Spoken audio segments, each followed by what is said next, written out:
والصلاة والسلام على رسوله محمد وآله وأصحابه أجمعين أما بعد فأعوذ بالله من الشيطان الرجيم بسم الله الرحمن الرحيم ألف لام ميم ذلك الكتاب لا ريب فيه هدى للمتقين۔ سورة البقرہ قرآن میں سب سے بڑی سورت ہے، 2.5 پارے پر مشتمل ہے۔ یہ قرآن مجید کی طویل ترین سورت ہے اور یہ سورت مدنی ہے، ہجرت سے پہلے نازل ہوئی ہے۔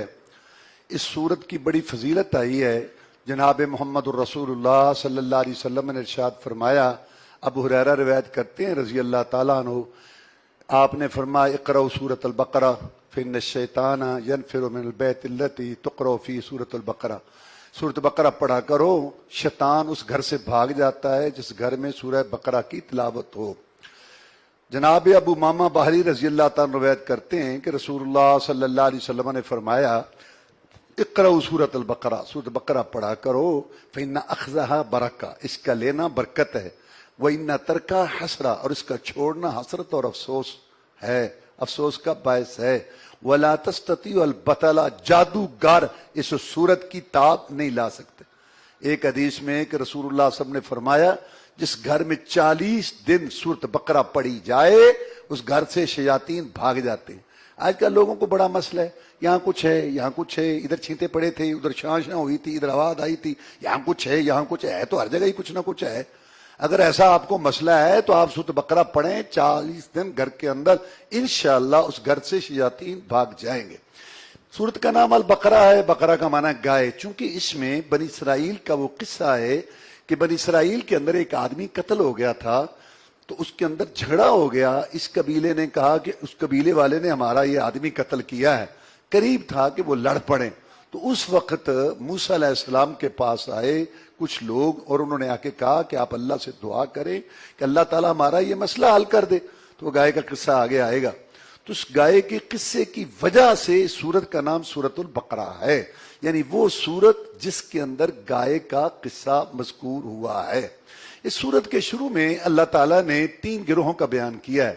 سب سے پہلے مومنوں کا گروہ جن کے سردار ابوبکر صدیق تھے رضی اللہ تعالیٰ عنہ۔ مومن کون ہوتا ہے؟ جو زبان سے بھی اقرار کرے، دل سے تصدیق کرے اور اس کے مطابق اپنی زندگی گزارنے کا عہد کرے اور عمل کرے۔ ان مومنوں کے گروہ کے سردار تھے جناب ابوبکر صدیق رضی اللہ تعالیٰ عنہ۔ یہ وہ لوگ تھے جنہوں نے کھڑے ہو کے بازو کھڑا کر کے مکے کے اندر پورے مکے کو للکار کے برادری مفادات کو پس پشت ڈال کے محمد رسول اللہ صلی اللہ علیہ وسلم کے ساتھ کھڑے ہو گئے۔ اللہ ان پر کروڑوں اپنی رحمتیں نازل کرے۔ دوسرا گروہ کافروں کا ہے جنہوں نے کہا محمد سچا ہے، ٹھیک ہے سر ہوگا، ہم نہیں مانتے۔ اللہم ان کان ھذا ھو الحق من عندک فامطر علینا حجارۃ من السماء وائتنا بعذاب علیم۔ یا اللہ اگر یہ حق ہے جو محمد کے ذریعے آ رہا ہے صلی اللہ علیہ وسلم تو ہم پر پتھروں کی بارش کر دے، ہمیں وہ حق بھی گوارا نہیں جو محمد کے ذریعے آئے صلی اللہ علیہ وسلم۔ حسد، بغض، تکبر، گھمنڈ، کل تک ہماری بکریاں چراتا رہا اور اب کہتا ہے کہ میں رسول ہوں، میرے پاس فرشتہ آتا ہے، میں اللہ بھی کیوں اس کے پیچھے لگیں؟ کیوں؟ یہ حسد، بغض، تکبر، گھمنڈ ان کو کھا گیا۔ ورنہ پہلے کہتے تھے یہ ہمارا ہیرا ہے، قریش کا ہیرا ہے، سچا ہے، امانت دار ہے، اس جیسا تو کوئی انسان کوئی نہیں۔ لیکن حسد، بغض، تکبر اور گھمنڈ کی وجہ سے انہوں نے انکار کیا۔ ابو جہل کو ایک دفعہ اس کا ایک ساتھی کہنے لگا، ابو جہل بات بنتی نہیں ہے، کل تک تو ہم کہتے رہے کہ یہ سچا اور امانت دار ہے اور اب ہم کہتے ہیں سب سے بڑا جھوٹا ہے، جو نبی نہ ہو اور کہہ کہ میں نبی ہوں تو سب سے بڑا وہ جھوٹا ہے، بات بنتی نہیں۔ اس نے کہا دیکھ بات سن، یہ جو اس کا قبیلہ ہے نا محمد کا صلی اللہ علیہ وسلم، خاندان بنو ہاشم، انہوں نے حاجیوں کو ستو گھول کے پلایا، ہم بنو مخزوم ہیں ہم نے بھی پلایا، انہوں نے بیوہ مسکین کی خدمت کی ہم نے بھی کی۔ اب ان میں نبی ہو ہم میں نبی نہ ہو یہ نہیں ہو سکتا، سچا ہوگا ہم نہیں مانتے۔ یہ کافر ہیں جو زبان سے بھی انہوں نے کفر کیا، دل میں بھی کفر۔ ان کا لیڈر ابو جہل بدبخت تھا جو بدر میں کٹا اور مرتے وقت، جان نکلتے وقت جب عبداللہ بن مسعود پنڈلیوں والے نے جب اپنی ٹانگ رکھی نا اس کی گردن پر، اللہ کے دشمن اب بتا کیا اللہ تعالیٰ منظر دکھاتے ہیں کہ عبداللہ بن مسعود رضی اللہ تعالیٰ عنہ جو مکہ میں بہت غریب گھرانہ کے تھے اور بہت کمزور جسم والے، ابو جہل کی گردن پر انہیں ٹانگ رکھی اور اس کی گردن اتاری گئی۔ کہنے لگا ذرا نیچے سے اتارنا پتہ چلے کسی سردار کی گردن ہے۔ فرعونیت تکبر شیطانیت اس کی ماں میں بھری ہوئی تھی، اس لیے انہوں نے قبول. یہ کافروں کا لیڈر تھا. تیسرا گروہ ہے منافقوں کا. منافق کہتے ہیں جو زبان سے اقرار کرے اور اس کے دل میں کفر ہو.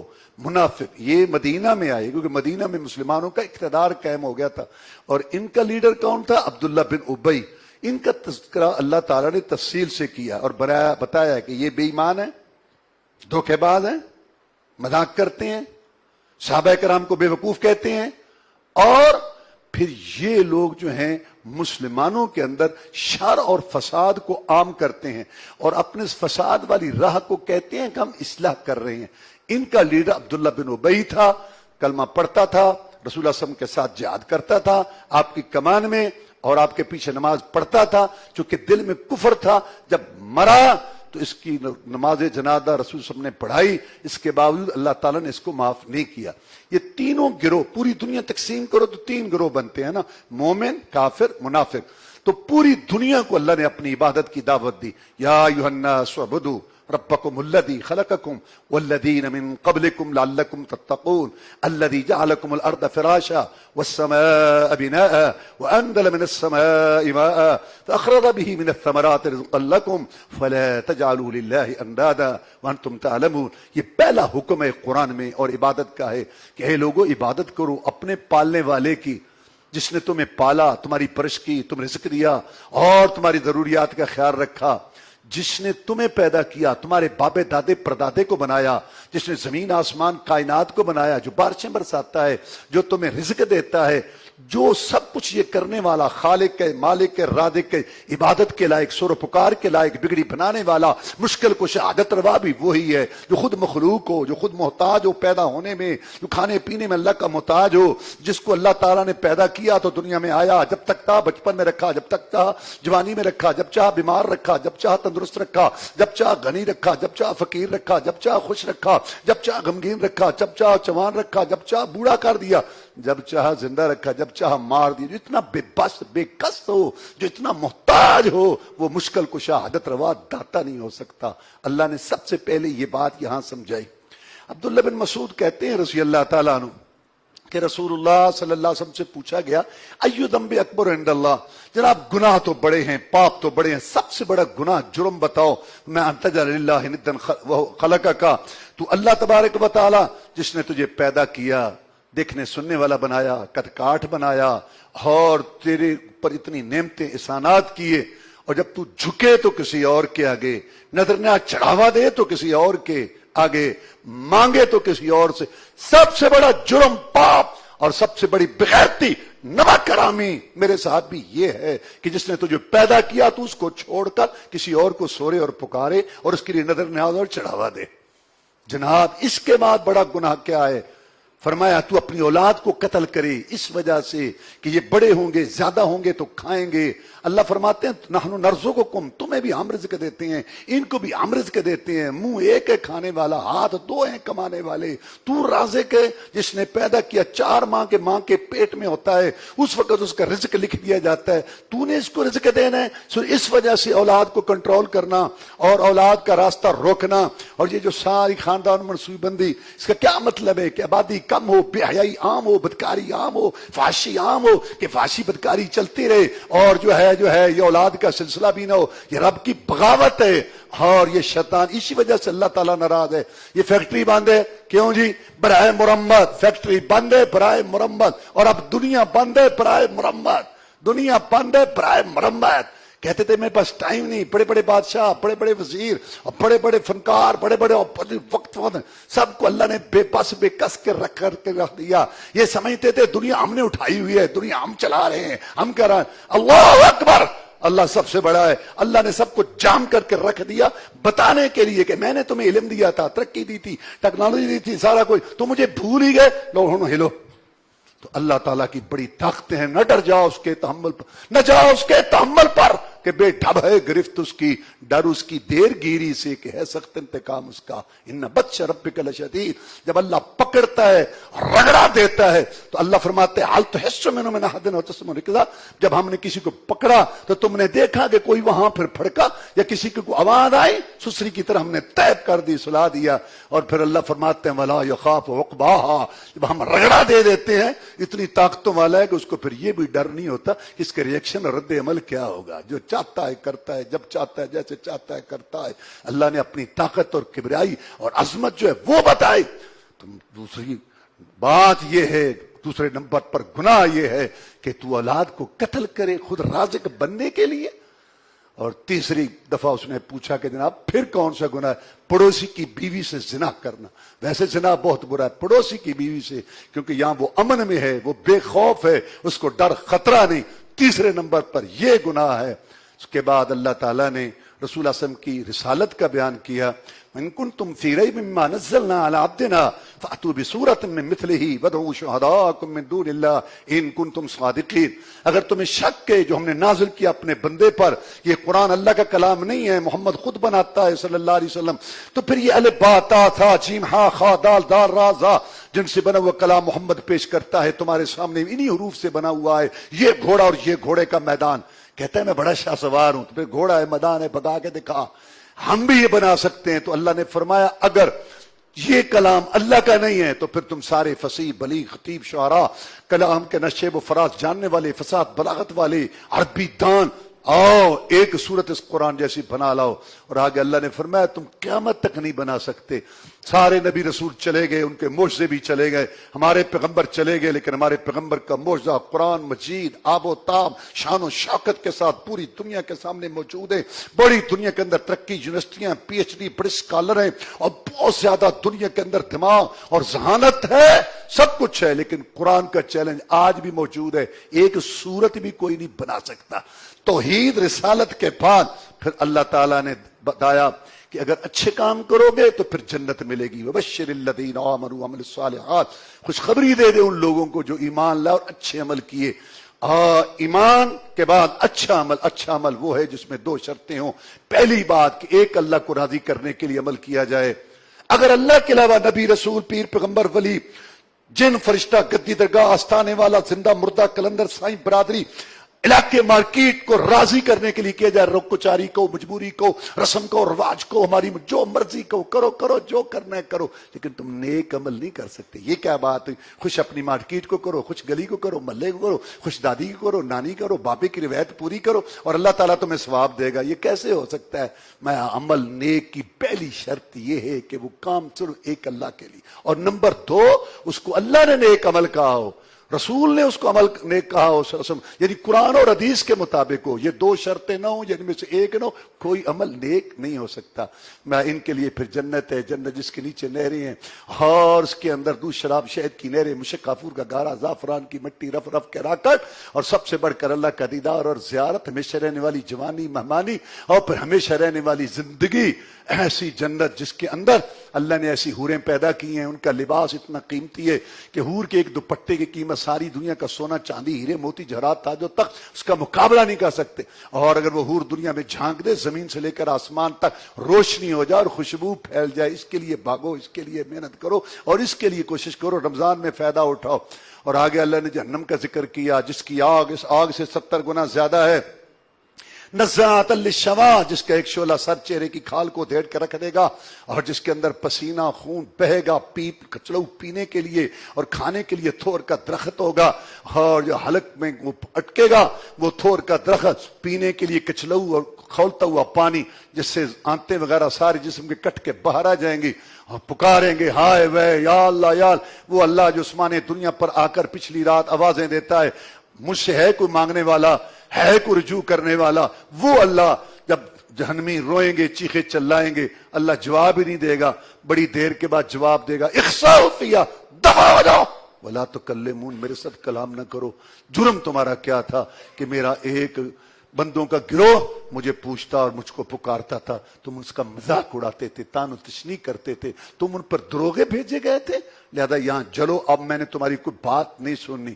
اس کے بعد اللہ نے مثالوں کا تذکرہ کیا، کیونکہ بالمثال یتضح المقال، مثال کے ساتھ بات جو ہے وہ واضح ہو جاتی ہے، بات سمجھ آ جاتی ہے۔ تو اللہ تعالیٰ نے کہا کہ میں رب ہوں، باقی سب مخلوق ہے، میں سمجھانے کے لیے کبھی مکھی کی مثال دوں، کبھی مچھر کی دوں، مکڑی کی دوں، تو مجھے حق پہنچتا ہے۔ جو لوگ مومن وہ کہتے ہیں ہمارے رب نے مثال دے کے سمجھائی ہے، بات ہم مانتے ہیں، اور جو کافر وہ کہتے ہیں لو جی قرآن، یہ مکھی مچھر تو مکڑی، یہ لوگ بے دین اور ان کے دلوں میں کوڑ اور بغض ہے۔ اس کے بعد اللہ نے آدم علیہ السلام کا تذکرہ کیا کہ اللہ تعالیٰ فرماتے ہم نے آدم علیہ السلام کی تخلیق کی، اور پھر ہم نے ان کو علم دیا، اور پھر ہم نے فرشتوں کو کہا اور ابلیس کو کہا کہ آدم کی عظمت کا اعتراف کرو۔ یہ سجدہ عبادت والا نہیں تھا، یہ سجدہ احترام والا تھا، اور یہ سجدہ پہلے جائز تھا، پہلی شریعتوں میں بھی احترام ادب والا، ہماری شریعت میں احترام اور ادب والا سجدہ بھی جائز نہیں ہے۔ عبادت والا سجدہ تو کبھی جائز ہوا ہی نہیں ہے نا، کبھی نہیں ہو سکتا کہ اللہ تعالیٰ جس نے نبی رسول بھیجے صرف اس لیے کہ صرف مجھے سجدہ کیا جائے، مجھے پکارا جائے، وہ یہ کہے کہ دوسرے کو سجدہ کرو، کبھی نہیں ہوا۔ یہ تعظیمی سجدہ تھا، فرشتوں نے احترام کیا، لیکن فرشتہ جو ابلیس وہ اکڑ گیا کہ یہ مٹی سے پیدا ہوا ہے اور میں آگ سے پیدا ہوں۔ تو اللہ نے کہا تو نے تکبر کیا، گمنڈ کیا، راندہ درگاہ اس کو ملعون لعنتی بنا دیا۔ یہ پہلا گناہ ہے جو رب کی جناب میں ہوا، یہ تکبر گناہ۔ رسول اللہ صلی اللہ علیہ وسلم نے فرمایا لا يدخل الجنت من کان فی قلبی مثقال حبۃ خردل من کبر، جس کے دل میں رائی کے دانے جتنا بھی تکبر ہوا نا وہ جنت میں نہیں جائے گا۔ صحابہ کرام کانپ گئے، یا اے اللہ کے رسول صلی اللہ علیہ وسلم اچھا جوتا پہننا، اچھا کپڑا پہننا، یہ تو نہیں تکبر، کہیں مارے نہ جائیں۔ ہماری طرح نہیں تھے، سن کے زلزلے آ گئے، طوفان آ گئے، وبا آ گئی، کورونا آ گیا، سیلاب آ گئے، جہاں تھے وہیں کے وہیں، آنکھوں میں شرم حیا نہیں آ رہی، زبان سے گالیاں، اور جو ہے جھوٹ نہیں جا رہا، دل سے بغض کوڑ نہیں جا رہا، مرد کا کپڑا ٹخنوں سے اوپر نہیں ہو رہا، ہر دوسرے چوتھے دن داڑھی مونڈ کے بال کاٹ کے گٹر کی نالیوں میں پھینکنے والی بری عادت نہیں جا رہی، عورتوں کا باریک گندا لباس ٹائٹ ٹھیک نہیں ہوا، نماز کے لیے کوئی توفیق نہیں ہو رہی، اور جھوٹ دھوکہ سود جوا ڈنڈی مارنا، ہم کچھ بھی نہیں، سن کے سننا، یہ ہماری حالت ہے۔ صحابہ ایسے نہیں تھے، صحابہ کانپ گئے، جناب جس کے اندر آپ کہتے ہیں رائی کے دانے جتنا بھی تکبر ہوا وہ جنت میں نہیں جائے گا۔ تو جناب یہ تکبر کیا ہے؟ فرمایا بطر الحق وغمط الناس، حق قبول نہ کرنا۔ قرآن کی آیت ہے، حدیث ہے، بخاری کی حدیث ہے، ہمارے مولوی صاحب بھی مانتے ہیں بات ٹھیک ہے، لیکن اگرچہ مگرچہ چونکہ چنانچہ ہم اور وہ تو اور یہ نانی دادی بابا علاقہ سوسائٹی اس میں آ کے حدیث رسول عہد کو پیچھے یہ متکبر ڈھیٹ ہے، یہ ڈھیٹ شخص ہے متکبر جس کی گردن قرآن حدیث کے آگے نہیں جھکتی، رسم کو، رواج کو، قول فتوے کو، باپ دادے کی بات، نظام دستور، من خواہش علاقے کی بات کو، بیوی کے نخرے، بیٹے کی ادا کو آگے رکھتا ہے، یہ متکبر ہے۔ بڑا جھک جھک کے ملتا ہے مزاج شریف، جناب بڑ بہو کیا یہ، لیکن حدیث سناؤ، ایس سناؤ، آگے سے ایسے گلے پڑ، یہ متکبر ہے۔ ساری دنیا جنت میں جائے گی، یہ نہیں جائے گا۔ اور دوسری بات، لوگوں کو حقیر سمجھنا، رنگ، نسل، خاندان، پیسہ، دولت، منصب، عہدے کی وجہ سے کسی کو حقیر سمجھنا، تو اس کو حقیر سمجھتا ہے کس وجہ سے؟ تیرے وجود میں 360 جوڑے اس کے نہیں ہے، وہ بھی تو آدم کا بیٹا، اور آدم مٹی سے پیدا ہوا تھا، سب کا اصل تو ایک ہے، سب 2 دفعہ پیشاب والی جگہ سے نکلے ہیں۔ ان اکرمکم عند اللہ اتقاکم، اللہ کے عزت والا تو وہ ہے جو سب سے زیادہ تقوی والا اور ڈرنے والا۔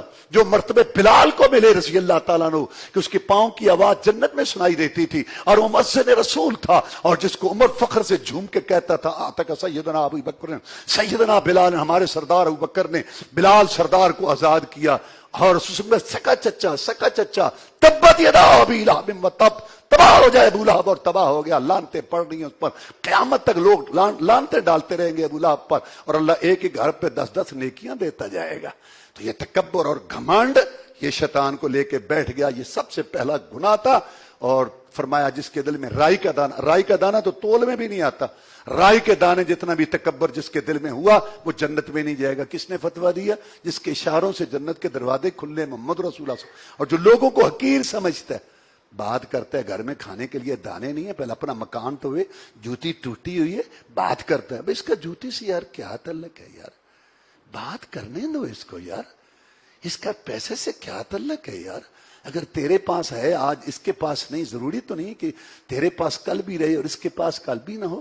یہی تو وہ تکبر ہے جو مکے والے کہنے لگے فقالوا لولا نزل هذا القرآن على رجل من القريتين عظیم، اس نے نبی رسول بننا تھا، نبی بن گیا، رسول بن گیا، ہاں باس اللہ رسول، اس کو رسول بھیجنا تھا۔ سردار بنتا کو مکے کا طائف کا رسول، رہنے کے لیے حویلی نہیں، چڑھنے کے لیے جو ہے سواری نہیں ہے، آگے پیچھے ہٹو بچے کرنے والے نوکر نہیں ہے، کھانے کا صبح کا ہوتا ہے شام کو ہوتا نہیں ہے، ساتھیوں میں سے کوئی مر جائے کفن کا کپڑا پورا نہیں، کہتا ہے میں نبی۔ یہی وہ تکبر اور جہالت ہے، یہی تکبر اور جہالت ہے کہ لوگوں کو حقیر سمجھنا۔ یہ شیطان سے تکبر شروع ہوا، رائی کے دانے جتنے بھی تکبر والا جنت میں نہیں جائے گا۔ اللہ تبارک و تعالی نے یہاں یہ بات یہ واضح کی اس کے اندر۔ اور شیطان ابلیس، اس کا لقب ابلیس اس لیے کہ اللہ کی رحمت سے مایوس ہو گیا، تو اس نے کہا کہ یا اللہ پھر مجھے مہلت دے دے، جن کی وجہ سے تو نے مجھے راندہ ہے درگاہ کیا، میں ویکھ لاں گا انساناں نوں کیڑا جنت جاندا ہے۔ لنگوٹ کس کے میدان میں آگے، ہم تو ڈوبے ہیں سنم، لے ڈوبیں گے تمہیں بھی، مجھے مہلت دے دے۔ کب تک؟ قیامت تک، یعنی قیامت کا اکھاڑ بچھاڑ مجھ پر نہ ہو۔ اللہ نے اس کی دعا قبول کی لیکن پوری نہیں، کہا نہیں مہلت ہے لیکن قیامت تک نہیں۔ وہ چاہتا تھا کہ قیامت سے اٹھنے تک، اس وقت تک جو ہے مجھے مہلت دی جائے۔ اللہ نے کہا نہیں، قیامت کا اکھاڑ بچھاڑ بھی تجھ پر ہوگا۔ تو اللہ نے اس کی دعا قبول کی، پوری اگرچہ نہیں کی۔ تو اس سے یہ معلوم ہوا کہ اللہ دعا قبول کرتا ہے، لیکن جس کی بھی دعا قبول ہو یا بات پوری ہو جائے تو ضروری نہیں کہ وہ اللہ کا ولی ہو، یہ بات نہیں ہے۔ اللہ آزمائش کے لیے بھی کبھی پوری کرتا ہے، اپنے شیطان کی بھی تو اللہ نے پوری کی۔ میں یہ نہیں کہہ رہا کہ جس کی دعائیں قبول ہوتی ہیں وہ شیطان ہے، میں یہ نہیں کہہ رہا۔ میں یہ کہہ رہا ہوں کہ جس کی بھی دعا قبول ہو جائے وہ یہ نہ سمجھے کہ یہ اللہ کا ولی ہے یا اللہ کا بزرگ ہے۔ دعا تو اللہ تعالیٰ کسی کی بھی قبول کر لیتا ہے۔ تو ابلیس کا لقب شیطان بھی ہے، کیوں؟ اس لیے کہ شیطان کا معنی جو اللہ کی رحمت سے بہت زیادہ دور، اور اس کا نام جو ہے وہ عزازیل ہے۔ شیطان اور ابلیس اس کے لقب ہیں۔ یہ ہمارے بابا کا دشمن ہے، اس نے ہماری ماں اور باپ کو ننگا کرا کے جنت سے نکلوا دیا، اور سب سے بڑا بغیرت وہ ہوتا ہے جو باپ کے دشمن سے سمجھوتا کرے۔ اس نے ہماری ماں اور باپ کو ننگا کرا کے نکلوا دیا، اس لیے رسول اللہ صلی اللہ علیہ وسلم نے ہمیں دعائیں سکھائیں اور فرمایا لا حول ولا قوت الا باللہ۔ یہ عرش کا خزانہ ہے، اس کا معنی ہے نہیں ہے طاقت نیکی کرنے کی اور نہیں ہے قوت گناہ سے بچنے کی، مگر اللہ تیری توفیق کے ساتھ۔ قرآن